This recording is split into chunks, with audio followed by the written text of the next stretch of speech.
High tears, வணக்கம். கண்கள் தீட்டும் காதல் என்பது அது கண்ணில் நீரை வரவழைப்பது. பெண்கள் காட்டும் அன்பு என்பது நம்மை பித்தனாக்கி அலைய வைப்பது. யாருக்காக?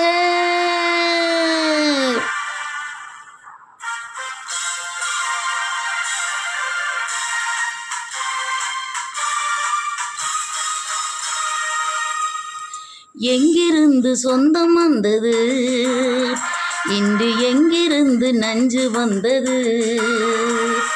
அங்கிருந்து ஆட்டுகின்றவன் தினமாடுகின்ற நாடகம் இது. யாருக்காக?